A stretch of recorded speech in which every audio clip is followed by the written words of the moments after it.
rádio foi sempre em Angola esteve sempre muito avançada. Eu diria que esteve, talvez, em certas alturas dos anos 60, esteve mais avançada do que a rádio que se fazia em Portugal, no continente português. Em Angola havia uma dinâmica, talvez por influência brasileira, havia uma dinâmica muito grande na forma de fazer rádio. E tanto assim que eu recordo-me de um simples programa da Rádio Eclésia, o Luanda 60, 65, 66, 67, 60, e portanto, em 69 eles colocaram um repórter na ida do Homem à Lua. Portanto, era de facto fazia-se uma rádio muito avançada. E havia, eu creio que a Dina também foca algumas vezes foca, sobretudo nos correspondentes, nos repórteres de guerra. Há um repórter de Moçambique que vai a Angola e tem aquela situação. Não havia repórteres de guerra, não é? Nós falávamos de Vietnã, falávamos do Médio Oriente, que sempre se falou, desde que eu me recordo de ouvir as notícias, e a nossa guerra colonial não existia. Não é? Portanto, as notícias que nos chegavam da emissora nacional à ultramar raramente falavam muito nos aerogramas, não é? Era a hora da saudade, não é? Em que havia os soldados, cada um dizia, chegava lá, beijinhos para a minha mulher e não sei o quê, e beijinhos para os meus filhos e tal, era a hora da saudade. De resto, não havia, fora isso, não havia a guerra, não existia. E nós falávamos todos os dias nas outras guerras, não é? E ouvíamos notícias das outras guerras todos os dias. Mas queria-vos, sem vos amassar muito, queria-vos contar aqui duas pequenas histórias.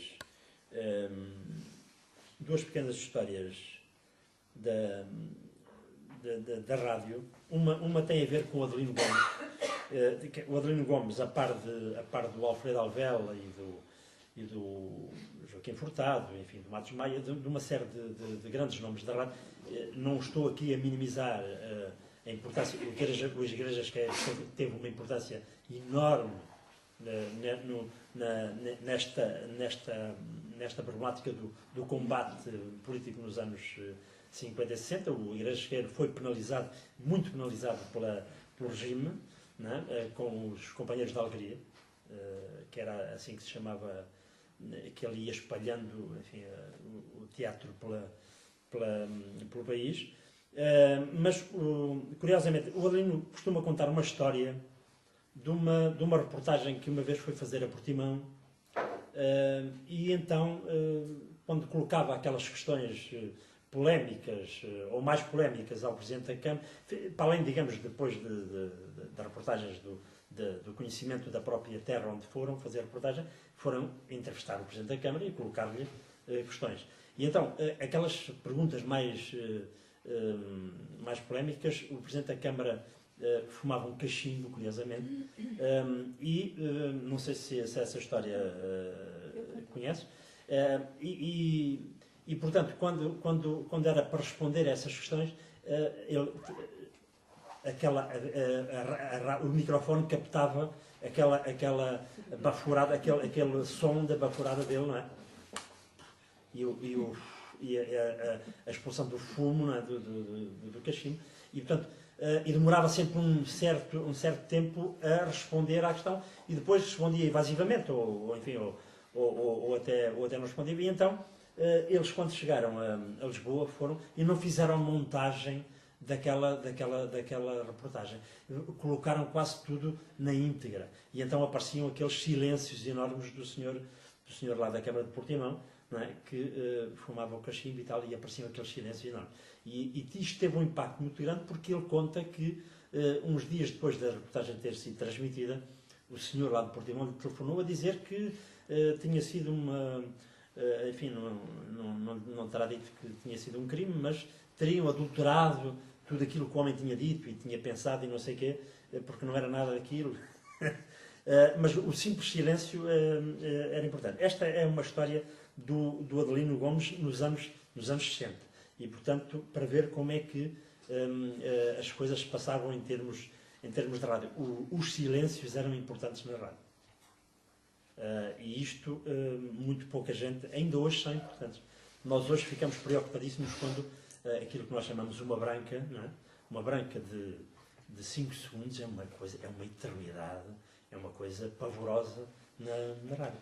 Curiosamente, na antiga emissora nacional, não se podia falar em cima o disco tinha que ir mesmo, a emissão da música tinha que ir mesmo até ao fim, e depois é que o locutor podia fazer a sua intervenção, e então fechavam de novo o microfone e o disco seguinte arrancava e começava a transmitir. Não se podia falar em cima da música. Era mesmo um crime, não se podia fazer isso. E curiosamente, portanto, esse silêncio aí, no tempo da emissora, não era, digamos, aproveitado como foi este, em termos mais sociopolíticos, se fizermos nesta altura já do Adelino Gomes. A outra tem a ver com uma outra paragem onde eu acabei por estar há alguns anos da minha vida e com muita satisfação, que foi Macau. Eu quando cheguei a Macau, e isto não foi há muitos anos, foi em 94, eu quando cheguei a Macau perguntei onde é que era a sala do arquivo da rádio. E disseram, não há arquivo. Não há arquivo, quer dizer, então, e o que é que aconteceu Não, o arquivo foi mandado destruir por um governador que esteve aí. Portanto, quer dizer, não havia a noção de quão importante era o arquivo e coisas que se perderam. E que depois a TDM teve que comprar à CBS americana para fazer programas sobre a história de Macau.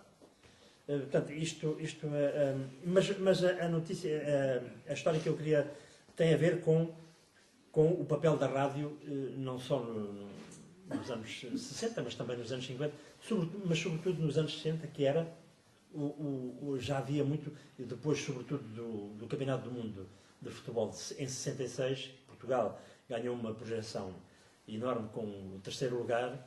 Os relatos do futebol passavam a ter um peso enorme na programação da rádio. Tanto que em Macau, através da emissora nacional, o emissor local captava as emissões da emissora nacional em onda curta e retransmitia os relatos com uns altifalantes que tinha situado na torre dos Correios, da sede dos CTTs, que durante muitos anos foram os responsáveis pela rádio, né? Pelo espectro, pela definição do espectro radiofónico, não é? Ainda hoje, enfim, é mais a nível do Ministério, mas antigamente eram os CTTs que determinavam, enfim, as frequências, etc. E então aí nessa torre do CTT em Macau, na Praça do Leal Senado, que não sei se todos conhecerão, que é uma praça simpática, enfim, com uma certa dimensão, as pessoas sentavam-se para ouvir o relato de futebol. Curiosamente, a pessoa que era diretora da rádio nesta altura era do Sporting, e quando havia relatos do Sporting e quando as coisas começavam a caminhar mal para o Sporting, ele começava a desintonizar a frequência e então anunciava que por dificuldades de captação do sinal e tal, enfim, pronto, a emissão tinha que ser interrompida e o relato do futebol acabava. Chamava-se este meu companheiro de muita alegria, chamava-se Alecrim. Chama-se, eu não sei neste momento não sei se ainda é vivo, mas espero que sim.